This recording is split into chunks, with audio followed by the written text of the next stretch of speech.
Looking for a pickup truck to get just about anything done? Look no further. The Chevy Silverado EV isn't just the most powerful Silverado ever, with next-level towing capability and technology. It also offers game-changing versatility with the available multi-flex midgate and tailgate, which means Silverado EV helps you carry large, bulky, and oddly shaped items up to nearly 11 feet in length. Chevrolet. Together, let's drive. Visit Chevrolet.com to learn more. Streaming December 12th on Peacock. Paris Hilton and Nicole Richie are back. That's hot. Loves it. For a show-stopping reunion that will prove putting on an opera is anything but simple. We're really good at this. One thing's for sure, they won't be upstaged. Good to have you back. Come on, we've got a show to do. Paris and Nicole, The Encore, a 3-part reunion special, streaming December 12th, only on Peacock. This episode is brought to you by Skinny Pop Popcorn. Perfectly popped, endlessly delicious. Oh, so light and crunchy. Skinny Pop Original Popcorn is the snack you've been searching for. Made with just 3 simple ingredients: popcorn kernels, sunflower oil, and salt. Snacking never felt or tasted so good. Perfectly popped, endlessly delicious. Give yourself permission to snack and pick up Skinny Pop Original Popcorn today. With Uber Reserve, you can book your Uber ride in advance, 90 days in advance. Perfect for all you forward thinkers and planning gurus. Reserve your Uber ride up to 90 days in advance. Uber Reserve. See Uber app for details.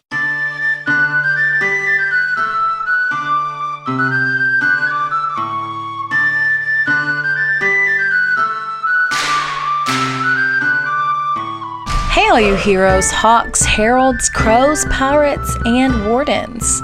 Welcome to the Dragon Age Lorecast, where we unpack, discuss, and galaxy brain about all the lore behind the Dragon Age series. We are so excited to bring you this podcast. Every episode, we'll be talking about a different topic in the Dragon Age universe, from character deep dives to exalted marches and elven gods. We will cover it all. There will be spoilers. And always remember, swooping is bad.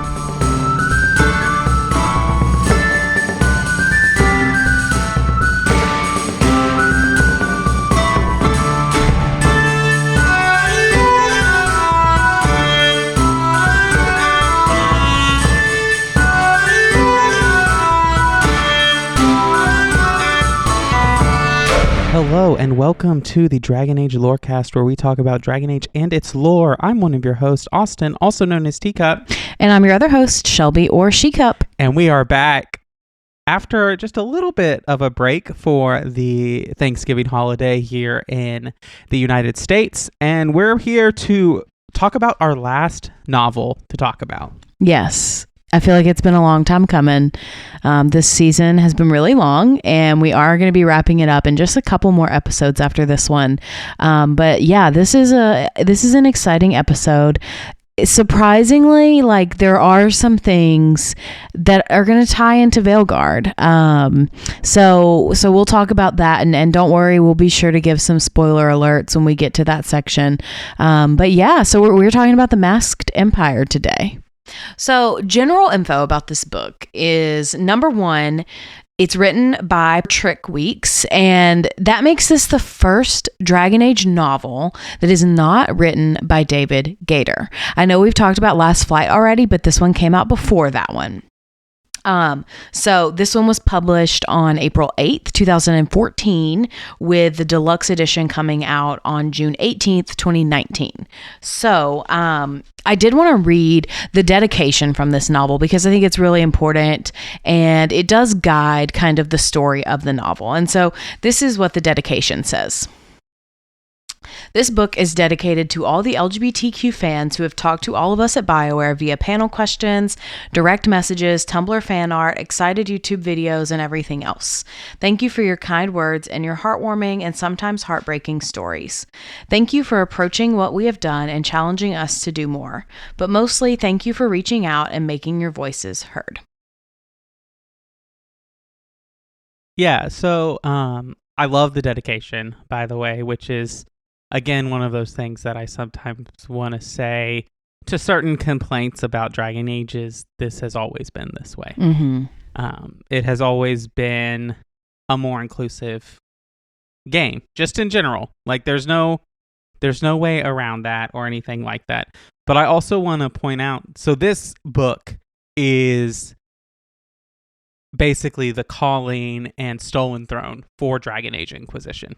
Yes. Yeah. This book and Asunder are both like those two for Inquisition. And I think Last Flight and Winter Nights are those for Veilguard. I would agree with that wholeheartedly. So the last thing that I really just want to give us before we dive into the plot, and this is almost kind of a fun fact, and that is that the cover art for this book with Empress Celine and everything is littered throughout both Inquisition and Veilguard, especially in Treviso, which I just find hilarious. I remember finding it just like in a random room, and I was like, Ariana, what are you doing here? Yeah, I know. I remember the first time that I saw it it's in like an early quest in Treviso or something like that, where you go in and you're like trying to find like a crow dead drop or something like that, and you turn around and there's the poster, which makes me think like, was this promotional material for the play that Gaspard puts on? Yeah, I have no idea. So let's get into the plot overview. And before we get into this, I should preface that the first chapter is very long. And most of these plot points, I've kind of done them in multiple chapters. But first, I just want to talk about the first chapter.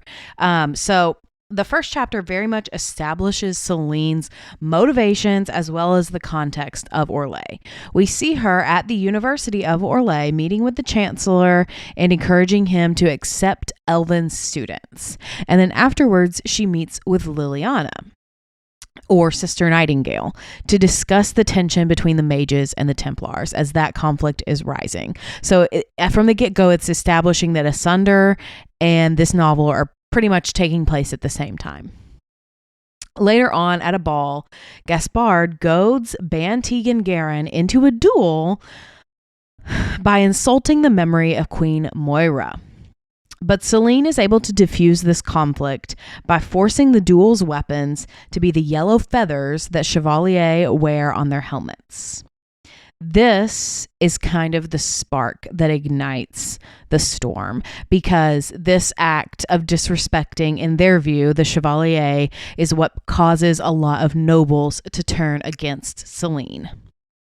Right. And you just really, this chapter really showcases, like you said, everyone's motivations, but also just how well Gaspard plays the game. Because if you read it, you could almost read the chapter and take away, oh, Celine won that little bout of the game, but really Gaspard does. Yeah, and there are moments in the book where she is like, oh yeah, I'm confident I won that, whatever.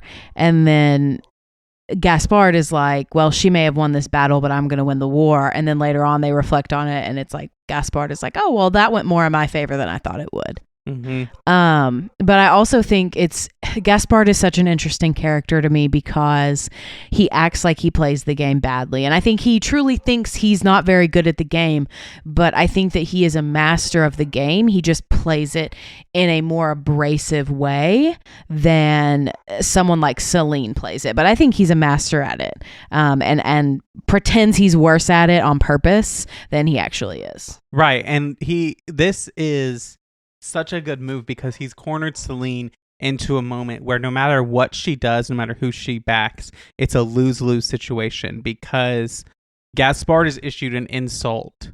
There are two things you don't insult to modern day Fereldans, and that is the Rebel Queen and their dogs. Yeah. And he does both. He does both. Yeah. So he's pissed off Tegan, rightfully, and now Celine, if Celine like tells Gaspard like, no, don't say that to Tegan, she's now not a patriot. She's not on the side of Orlais. Right. But then Orlais needs Ferelden to be kind of an ally right now. Yeah. And so she pisses off Tegan. And I think she does okay with the feather things. Like there are some nobles who think it's funny or something like that, but it's one of those things that the game is always the moves you're doing in the moment or for payoffs that are 2 or 3 moves in the future. Yeah, and I don't think Selene is very good at realizing and remembering that. No, Selene, it's not really set up in this chapter, but like as a character, Selene is so self-involved and so wrapped up a lot in her self-image of how people perceive her. So she's going to act how people perceive her in that moment and isn't thinking about how can I turn this to my favor later. Right. And we'll talk a lot about that later. So let's get into chapter 2 and a few more plot points. So in chapter 2, we see Sir Michel, who is Selene's her champion, basically her bodyguard. He is lured away from her side by Gaspard's bard. Her name is Melisandre, who accuses him of being a half-elven commoner who is actually taken in by a nobleman due to his innate skill at fighting. Now, just as a reminder, you cannot be a commoner, you cannot be an elf and be in the Chevalier. All Chevalier come from nobility in Orlais. They're all humans. Sir Michel is a half-elf commoner. And he was taken in by a member of the royalty because he was such a good fighter, which allowed him to become a chevalier. And she has found this out. And so what happened was that Comte Brevin is the one that took him in, and he forged the paperwork. And while all this is happening with Michel, while he's being interrogated by this woman, Selene is on a royal hunt, and she ends up alone with Gaspard, which on a royal hunt, this is a very dangerous, a potentially dangerous situation. And so Gaspard in this moment asks her to marry him to end the conflict between them if she would just marry him and give Orlais an heir. She declines, however, and he draws his weapon on her, but she's able to slash his arm with her dagger. The rest of the nobles join back together before anything more can occur. Meanwhile, Briala, who is Selene's ex-current lover and elven handmaiden, is gone. She's gone to find Michel, and on the way she runs into her mentor, a supposedly Dalish mage named Felicon, and they're looking for Michel. They do find him, and basically they kill Melisandre. They light the whole place on fire, and Briala promises Michel that she will never tell anyone about his lineage, but that he now owes her one favor that she can call in at any point in time. Yeah. I think in another life, Briala would have made a fantastic bard. I think in another life, Briala would have made the best number 2 that Solus could have asked for. Mm-hmm. I definitely agree with that. But here we are. Here we are. Do you have thoughts on this before we move on to the next point? Do we want to talk about the audiobooks pronouncing of Felicon? Oh my God. It pronounces it as Felicon. And after, I don't remember what it was in one of the other ones, but I had been pronouncing something incorrectly in my head in one of the other ones, and the audiobook got it correctly. So when it came to Felicon, I was like, oh my God. And then we got confirmation that it actually is pronounced Felicon. So I feel a lot better about that one. Yes. Yeah, I just wanted to talk about that. But also, it's really, really interesting to me in all of this going on just around there with Gaspard's proposal to Selene. Because like a lot of this is about the fact that she hasn't produced an heir and is jeopardizing the future of Orlais. Because were she to die, and I know that we have the Council of Heralds who can decide that, but there could be a mass grab for power. Mm-hmm. And as we have seen, someone can just ignore the Council of Heralds and try to take Orlais by right of conquest or something like that. Yeah. No, I agree. I agree completely. Selene is so short-sighted because she could name an heir. It doesn't even have to be a biological child. She could name someone as her heir, and the Council of Heralds could approve it, and that would be that. Like, she could say to Gaspard, okay, like, you can be my heir. and any children of yours can be your heir after that, to placate him, but she doesn't do that because she's too prideful. But let's get into the next point, because this third chapter really sets up the conflict of the book. So basically we move to Halam Sharal. We get a POV of an elven man named Lemet, and basically he is brutally killed by humans in Halam Sharal. And so they begin, the city elves in Halam Sharal begin rebelling. And so Selene sends Briala to kill the human noble who instigated this rebellion because of his cruelty.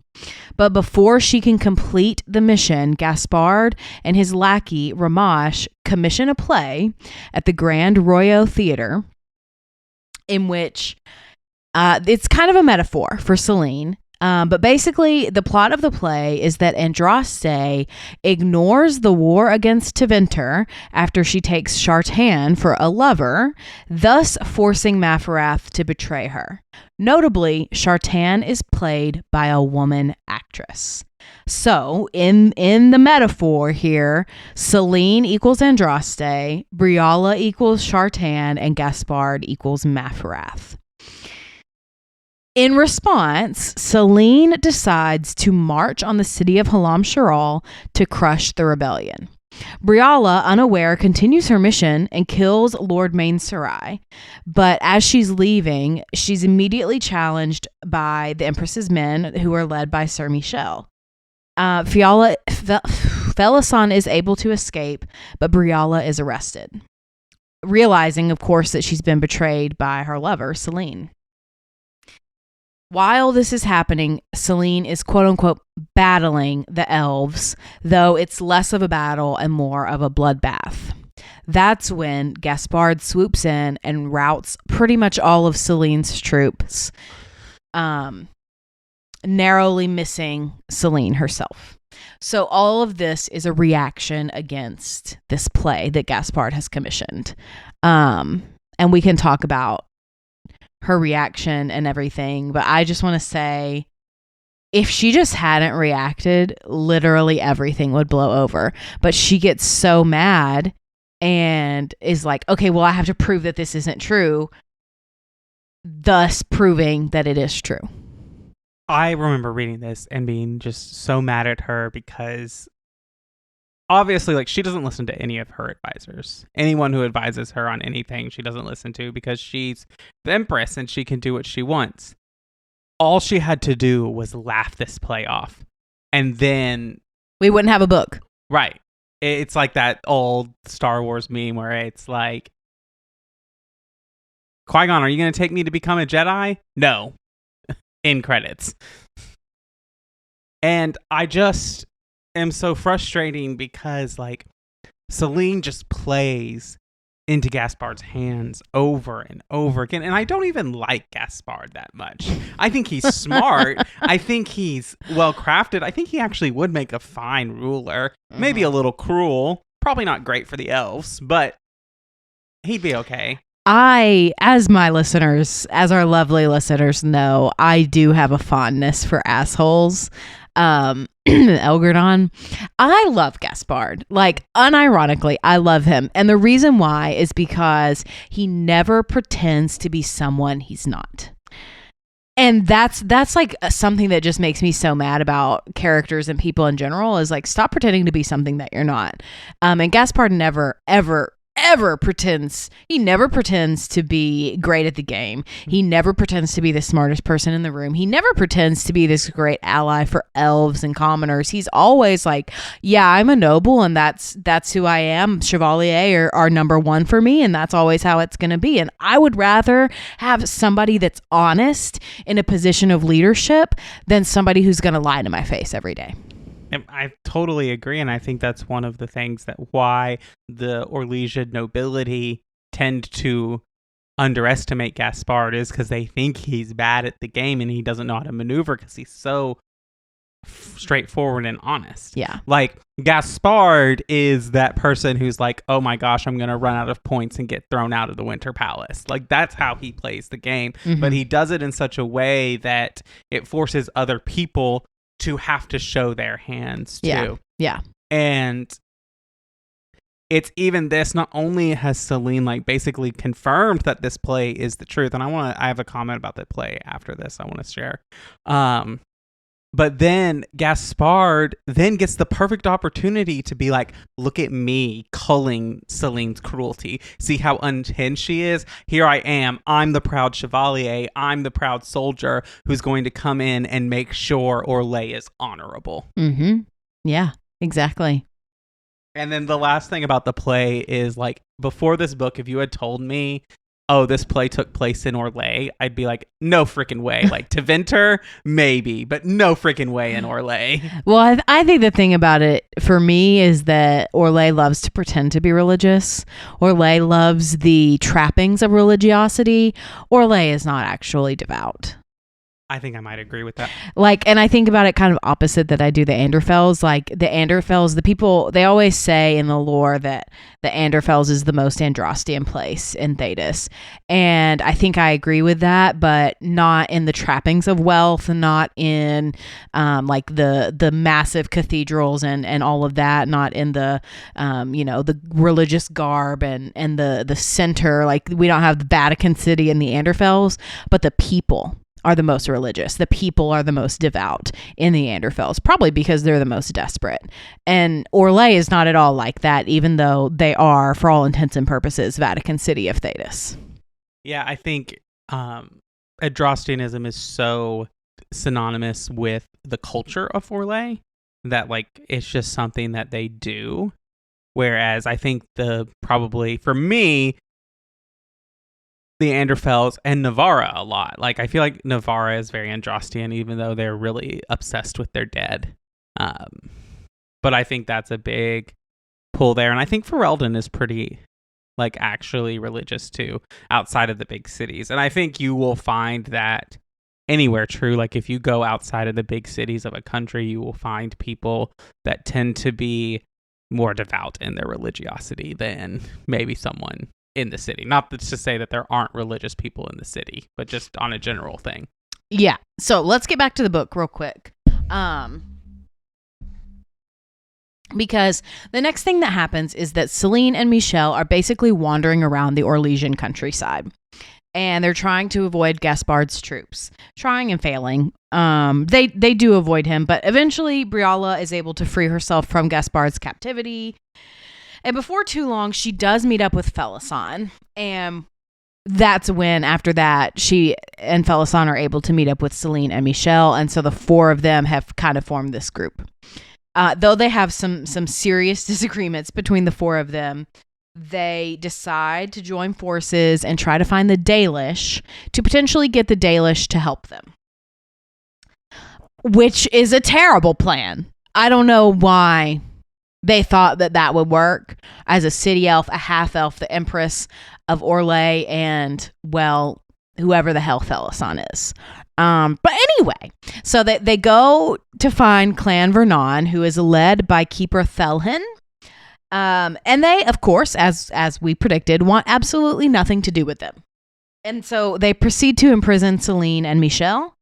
The Dalish clan is pretty much solely focused on revitalizing the golden days of the elves, going to such lengths as to summon Imshale, a powerful demon who was part of the Forbidden Ones, though he calls himself a choice spirit. Michel is lured by Imshale, who tells him about the Alluvion network.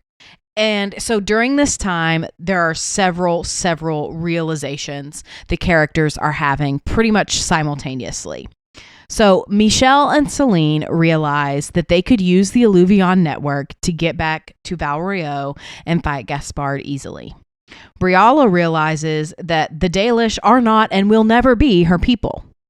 And Briala realizes also that Felisson may not be who he says he is, i.e. Dalish.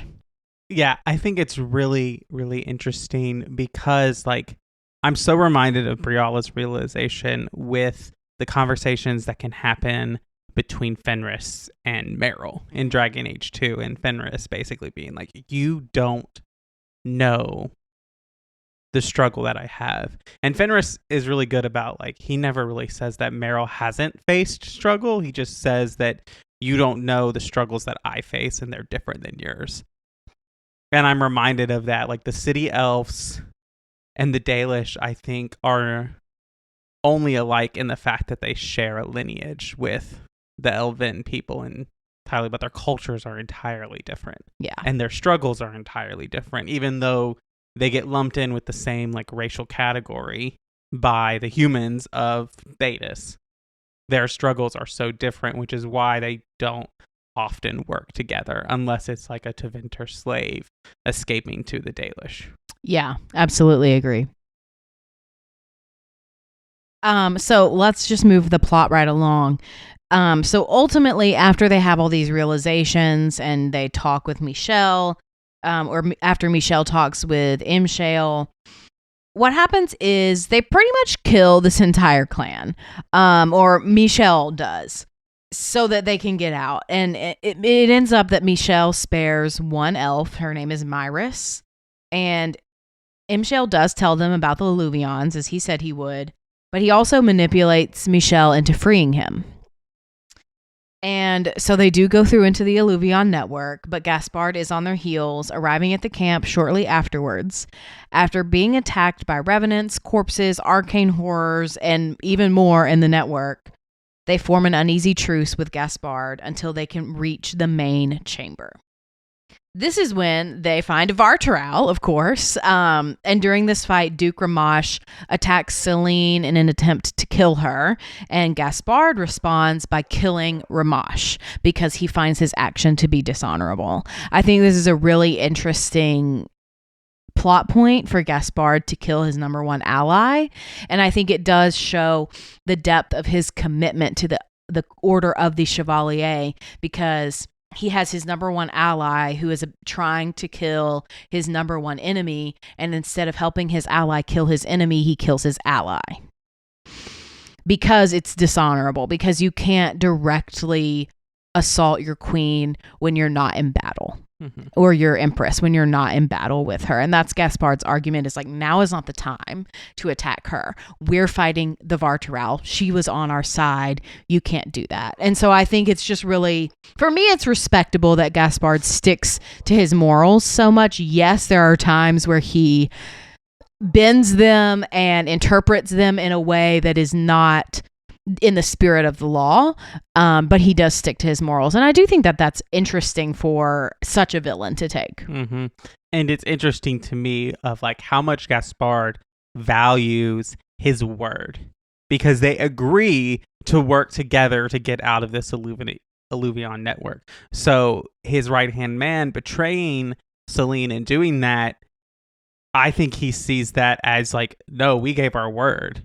And it's less about, he recognizes that, hey, this might be, an advantage for me, but like, this isn't who I am. Mm-hmm. I'm not going to win this way. Yeah. And I don't want to win this way. Mm-hmm. If you win that way, it's not really winning. Okay, so eventually when they get into the main chamber, Celine and Gaspard agree to a duel, with Michelle as her champion, of course.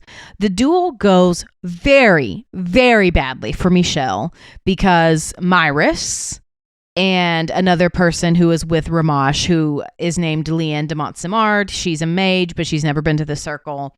Both her and Myris are secretly hexing Michelle. Briala kills Liane and reveals Imshale's presence within Myris, which allows Michelle to gain the upper hand in the duel.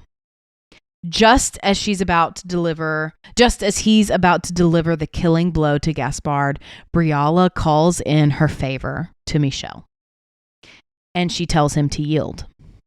Celine obviously is furious and tells him not to, but Michelle keeps his word. He agrees. He doesn't kill Gaspard, which means he loses his position as champion to Celine because he's disobeyed her.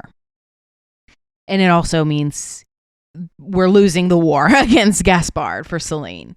But Briala does this because she's realized, again, she's had some realizations. She's realized that Celine was the one who caused her parents' deaths. All to impress Lady Mantione, who was kind of the number one bard in Orlais. She decides ultimately that Celine cannot be trusted with the fate of the elves, And she then activates the Illuvions without telling anyone else the control phase. So she sends the humans on their way. Celine ends up at the Winter Palace, while Michel and Gaspard end up outside of Valchevan. Celine easily gets Comte Pierre of Hallam-Charol to surrender to her, and Gaspard walks off happily toward Valchevan. Michel is really the only one who doesn't know what to do anymore, though Gaspard actually promises not to rat him out to the Chevalier for his parentage. Ultimately, Michel decides to go hunt down Imshale, which is where we meet him in Inquisition. Yeah, it's so interesting of like Gaspard, and the conversation he has with Michel where he's like, no, I'm not gonna rat you out, because you expect this man who is so, hell-bent on tradition and the rules to do this. But the truth of the matter is, and I think this is core for Gaspard's character, he is a villain. He is a villain of this book, but I also think Celine is a villain of this book. Yes, I think Celine is the number one antagonist in this book, even though she's set up as the main character. Right. Gaspard values honor above anything. And the fact that I think it is the fact that Michel spares him because Briala calls in the favor. And it's not that he doesn't view that as a weakness. I think a lot of Orlesians would view that as weakness, but Gaspard views it as he made a promise to her and he's keeping it. Yes. Correct. Absolutely agree.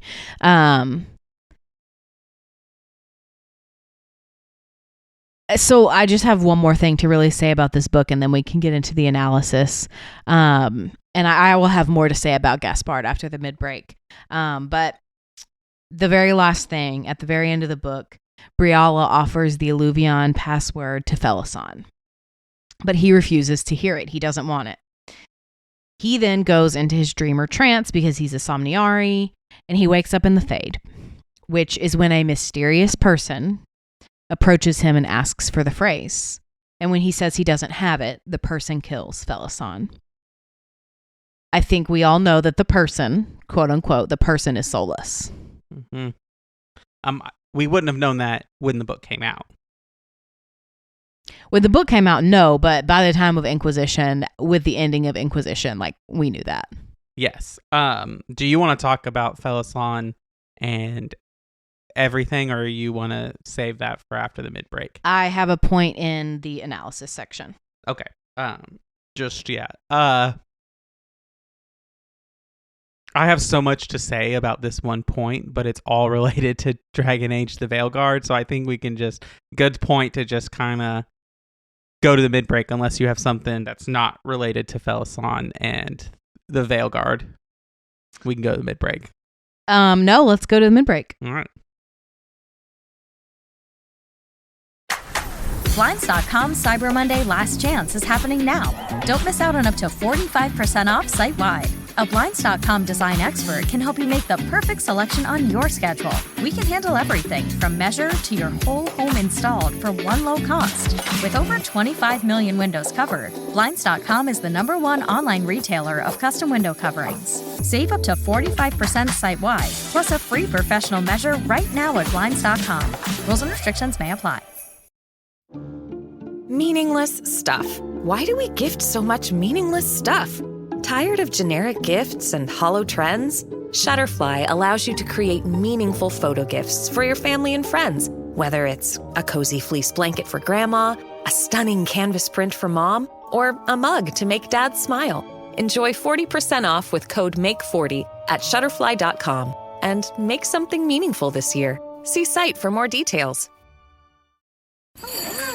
This year, Santa's bringing the power of Energizer into his workshop. Whoa, the Energizer Bunny's got so much power. Wait, he's powered up all the toys. I think that means we're done for the year.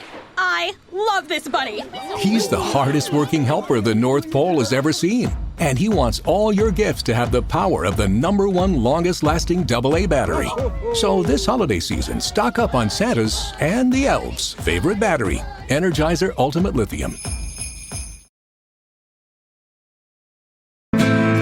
What is this? A new book? All this shit is weird. Oh, Verk, that is a terrible title. What are you even thinking? That book you were reading this morning, Assyrian Spear. I don't think he had a spear in the legends. He does in this one. Read the description. Andraste knelt before no man but her maker, but she hadn't counted on the Archon Hessarian. Can Hessarian penetrate the tight-knit defenses of the warrior prophetess? Will she be prepared to face the full blast of his power? Wait a minute. Isabella, this is a vulgar thing. You want to borrow it? No! You sure? It has pictures. Not listening, I'm not listening. Verk, does Hawk ever autograph books?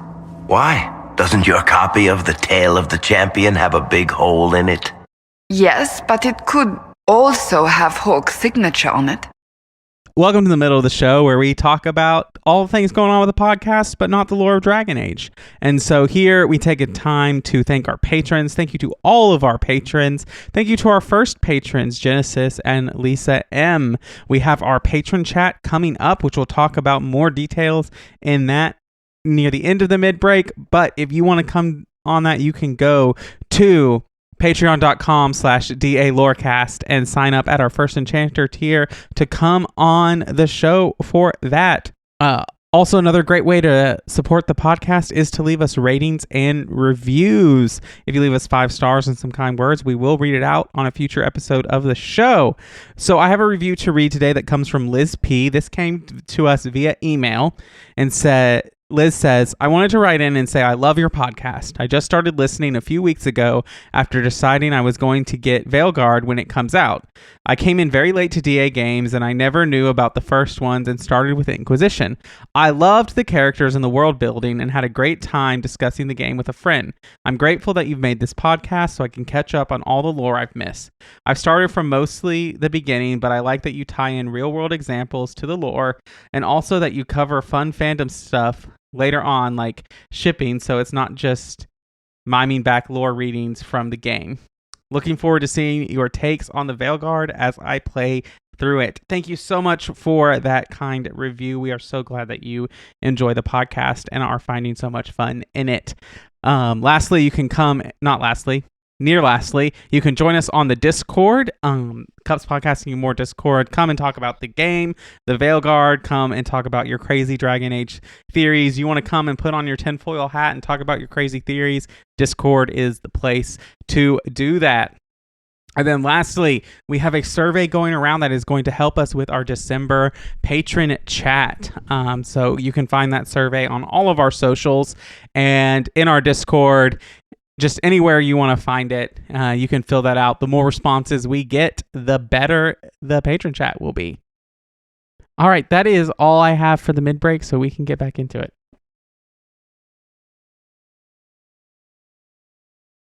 My dad works in B2B marketing. He came by my school for career day and said he was a big ROAS man. Then he told everyone how much he loved calculating his return on ad spend. My friends still laugh at me to this day. Not everyone gets B2B, but with LinkedIn, you'll be able to reach people who do. Get a $100 credit on your next ad campaign. Go to linkedin.com/campaign to claim your credit. That's linkedin.com/campaign. Terms and conditions apply. LinkedIn, the place to be. Hi, I'm Tyler, founder of Cozy Earth. When you're thinking about the perfect gift, what better way to show your loved ones that you care than by giving them something that helps them feel better, sleep better, and add superior luxury to their everyday life? If you sleep in our sheets for 100 nights and don't absolutely love your experience, we'll refund your money. No questions asked. This year, give the gift of Cozy Earth. Once they try it, they'll never go back. Go to CozyEarth.com/Spotify and use code Spotify to save up to 40%. That's CozyEarth.com/Spotify. This episode is brought to you by Allstate. Some people just know they could save hundreds on car insurance by checking Allstate first. Like you know to check the date of the big game first before you accidentally buy tickets on your 20th wedding anniversary and have to spend the next 20 years of your marriage making up for it. Yeah, checking first is smart. So check Allstate first for a quote that could save you hundreds. You're in good hands with Allstate. Savings vary. Terms apply. Allstate Fire and Casualty Insurance Company and Affiliates. Northbrook, Illinois. The past years have been so busy. We have earned at least a few moments of rest. A calm night out sounds... Oh, bravo! Bravo!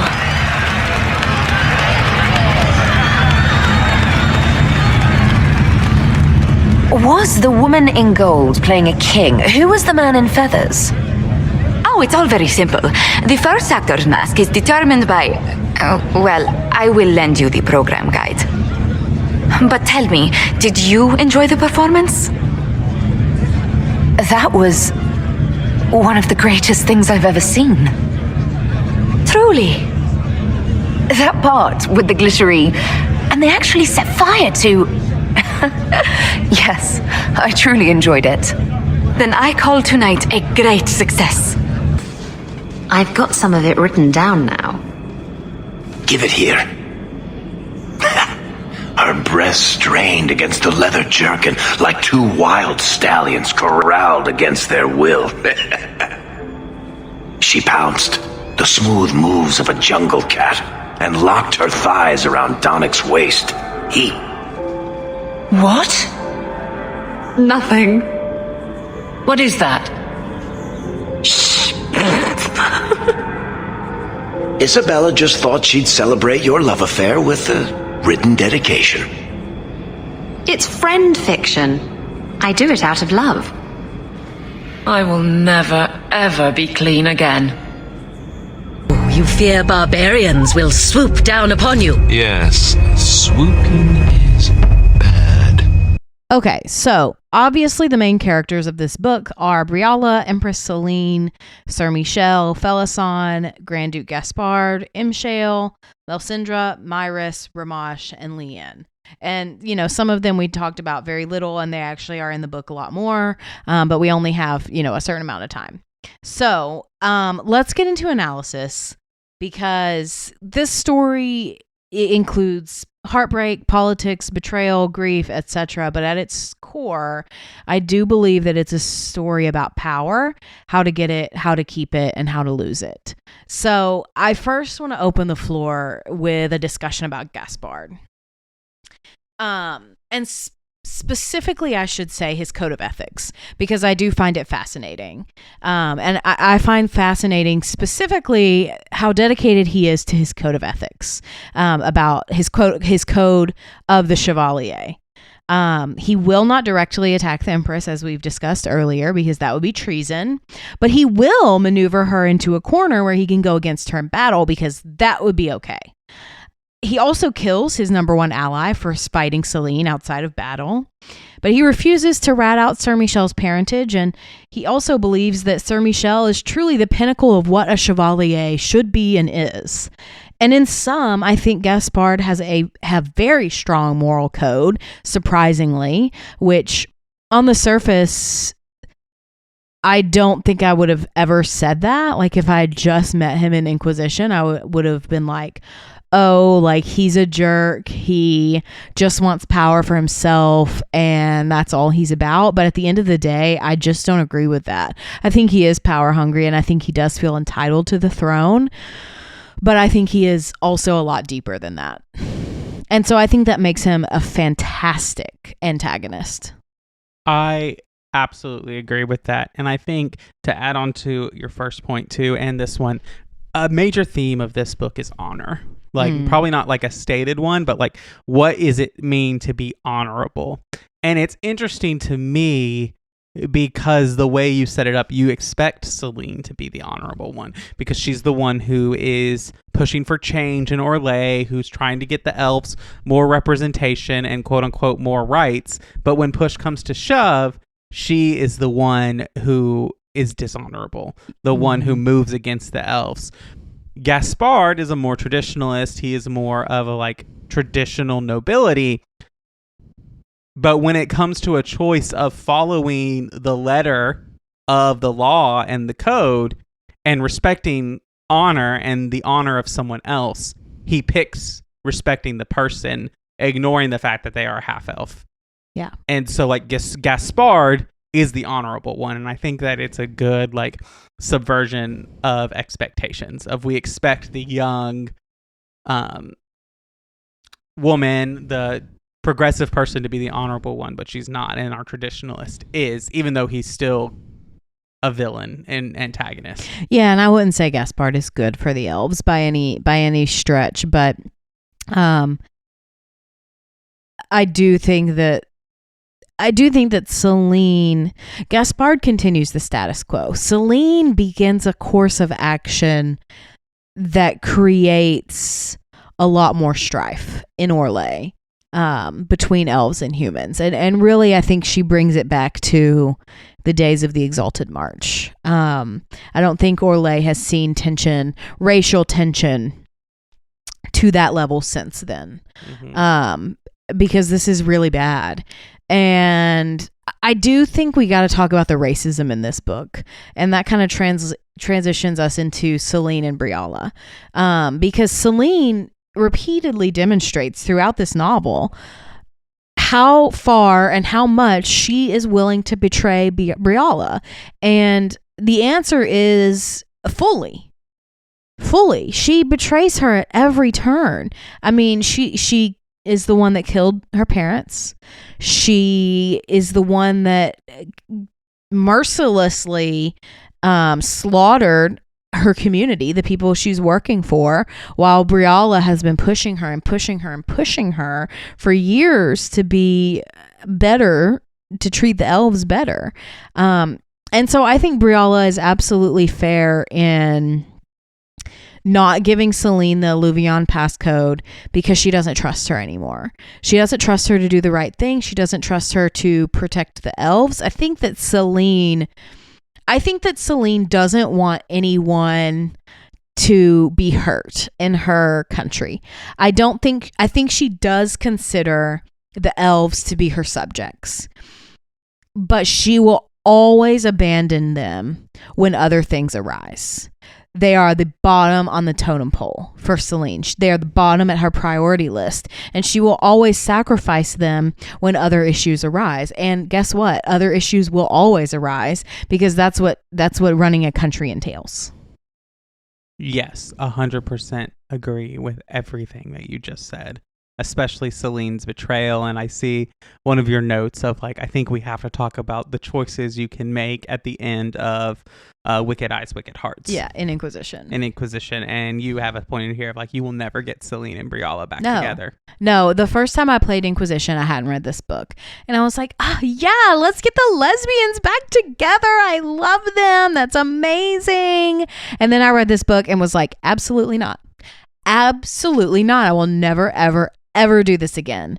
And so I don't think that Selene ruling alone or with Briala or Gaspard ruling alone, both of those are bad choices. I always make Gaspard the ruler being manipulated by Briala, which is basically the three-way truce, or that one. Mm-hmm. I think both of those are acceptable. But I just... Briala deserves so much more than Selene. She deserves so much more than a life hiding in the shadows of Valrio, hiding in the shadows of the palace, and pretending to be a handmaiden when she should actually be celebrated as the consort of the Empress, right? Mm-hmm. And not only that, she just faces so much in her role as handmaiden to the queen, because that is her official role. She faces so much racism, and Selene could stop it. She could absolutely stop it, but she refuses to, because she refuses to cede any of her power in order to step up for the elves. And that's, I think, the problem, because I think that Briala could get over her teenage betrayal of her parents, but I don't think Briala could ever get over Selene's march on Halab Shiral. I don't think that Briala could ever really and truly get over all of the things that she has done in the present, in the now. And I don't think she should. And I think Briala, the phrase that comes to mind as a common internet phrase when talking about relationships of the if he wanted to, he would. Exactly. Which is why I do find it the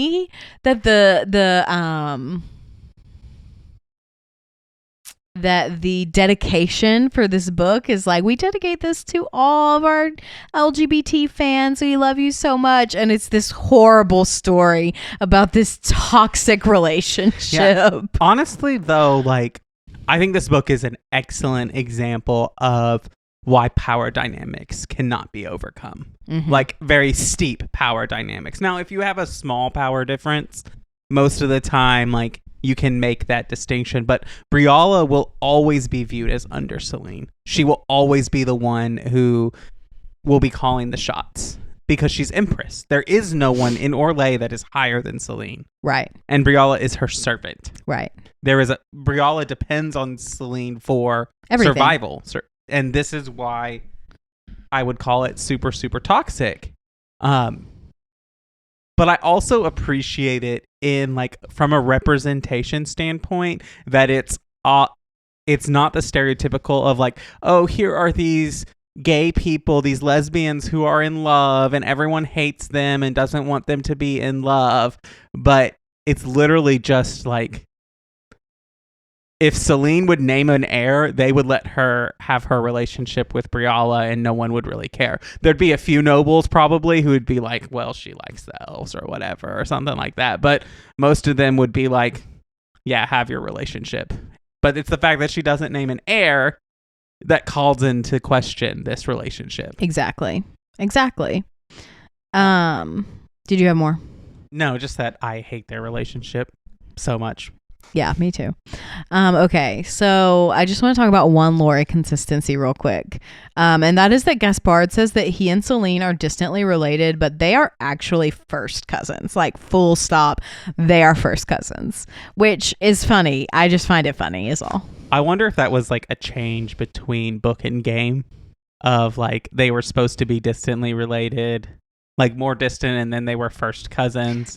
And because I will say, as someone who has recently done the royal family tree for my fantasy world or whatever that I made, it's really easy to accidentally make people first cousins. Yeah, I'm pretty sure the lore is old, but it's fine. It's not a big deal. So just lastly, before we kind of start wrapping up this episode, and I don't want us to spend 18 years on this conversation, Austin, we are going to talk about Felisan.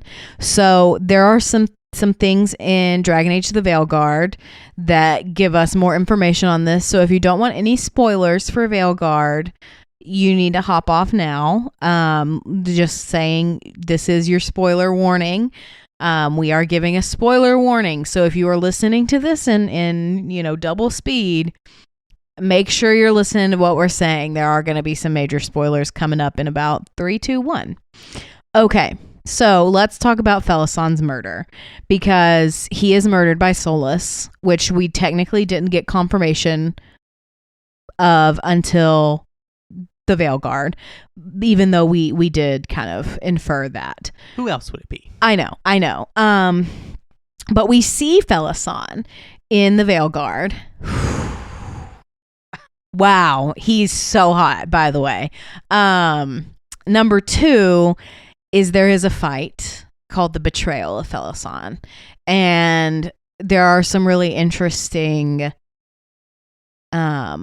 phrases that occur during the fight that I wanted to read out here, because they're directly related to this book, and 2 of them are not, and that's For the Wolf and For Freedom, but the other 2 are His Back Turned, A Story Unfinished.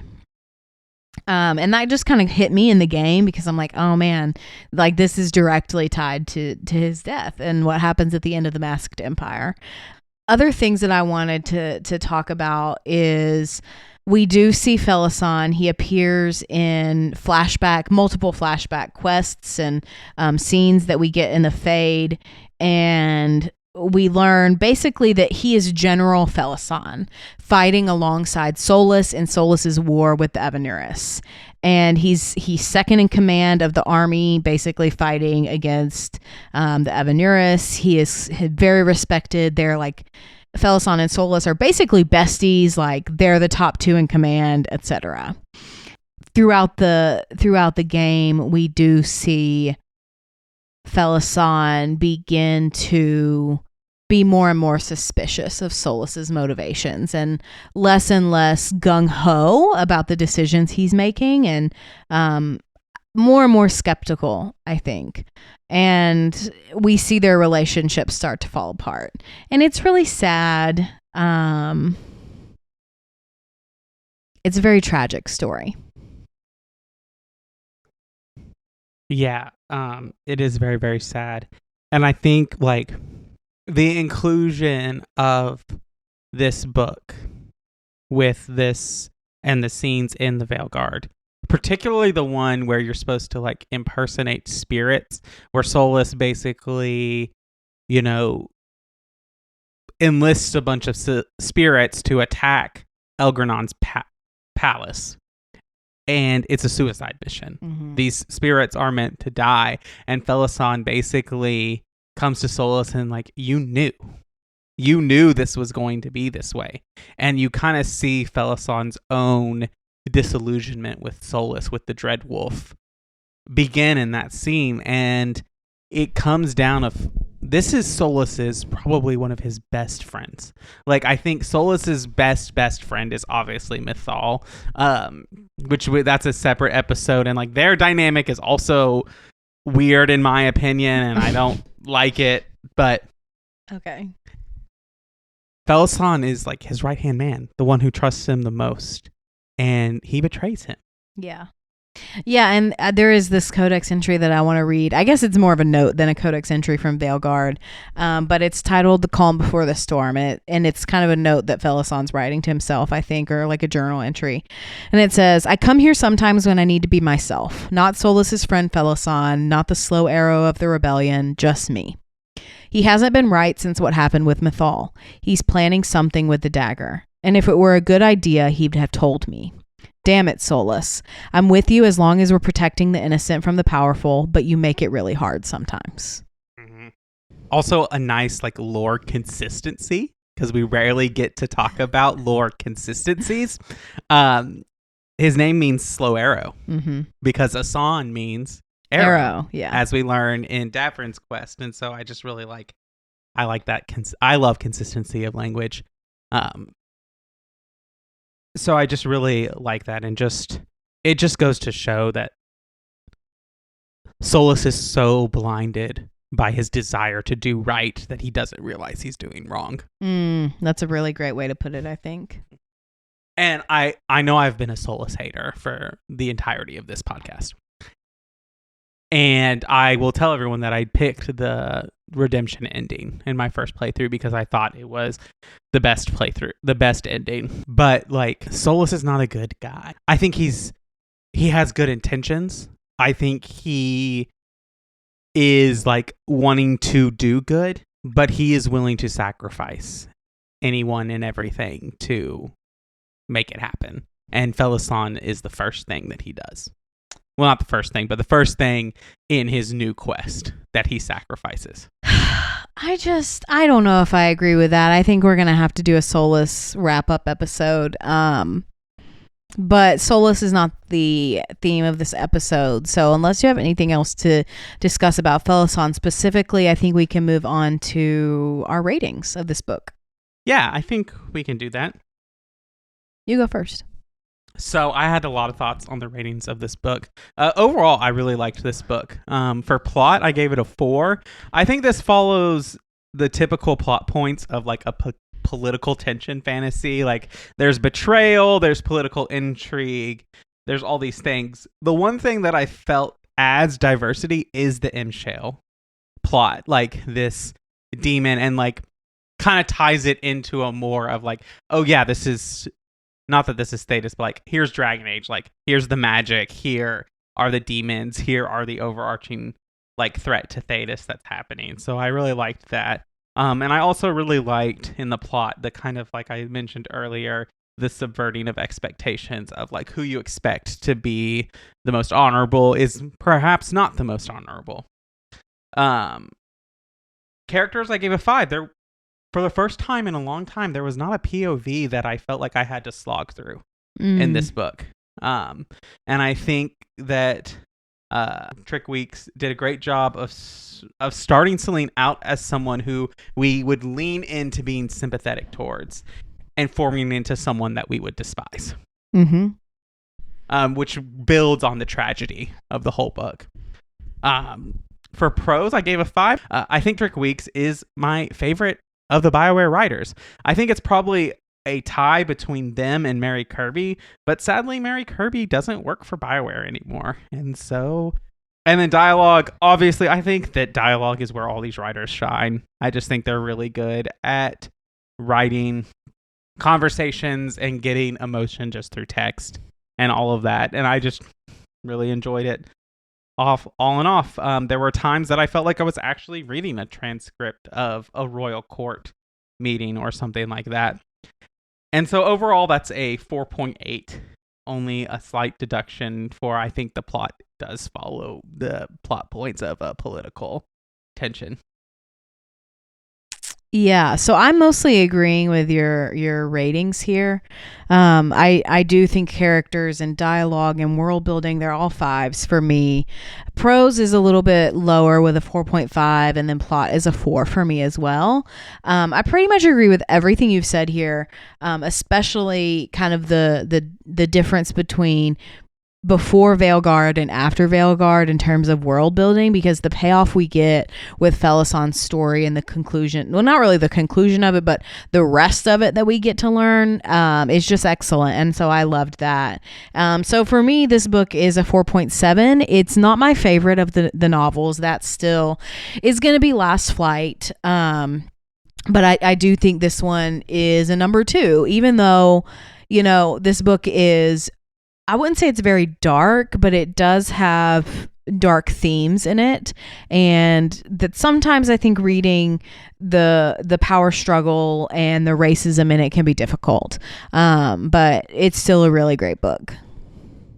And that's where I land. And then I just have one question. Is this the first Dragon Age story that features like a non-choice based same-sex couple as like a main character? Novel? Yeah, I would guess so. Because I would take the games, like, obviously that's a choice that the players make. Yeah, but the other novels, like, there's not really much relationship in The Calling. There's some hooking up. There's not a lot of relationship in Last Flight either. Stolen Throne is where we get the most of that, and none of it's unfortunately very gay. So, I mean, you can read the gay. You can read in between the lines, but that's not very fun to me. No.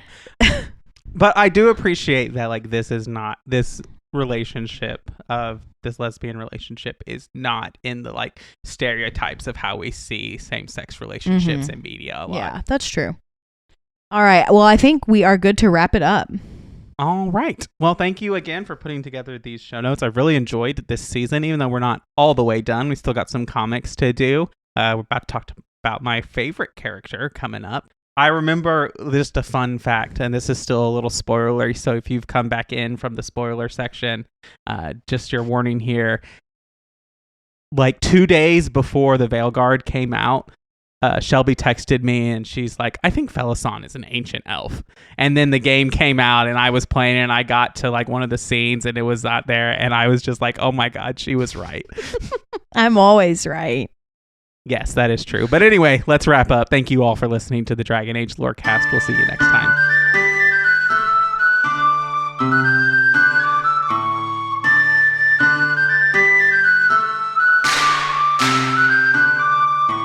Thanks for listening to the Dragon Age Lorecast. You can find us on Twitter at DA Lorecast. If you have any lore questions, topics to unpack, or side character suggestions, join our Cups Podcasting and More Discord server. It's easily the best place on the internet. You can also support us financially through our Patreon. You can find us there on patreon.com/DragonAgeLorecast. The Dragon Age Lorecast is part of the Robots Radio Network. For more information about the Robots Radio Network, join the Discord server via the link in our episode description. If you enjoyed the show or learned something new today, please subscribe, leave us a review, and join the Patreon. And if you enjoyed our intro and outro music, give a big thank you to Pipeman Studios. Thank you, Pipeman. Thanks again for listening to the Dragon Age Lorecast. We'll see you next time.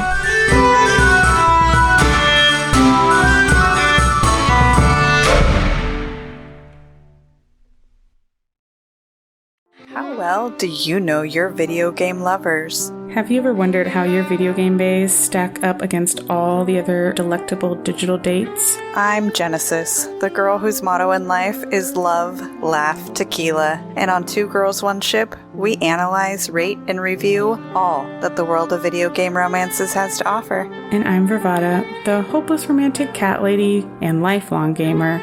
But you should know that our podcast centers on character and romance analysis and doesn't shy away from exploring the fun of physical connection. Or from the deep emotional connections built between two characters, using specific in-game dialogue and the overall narrative journey. So join the Two Girls, One Ship shipsters, and remember, beauty is in the eye of the controller.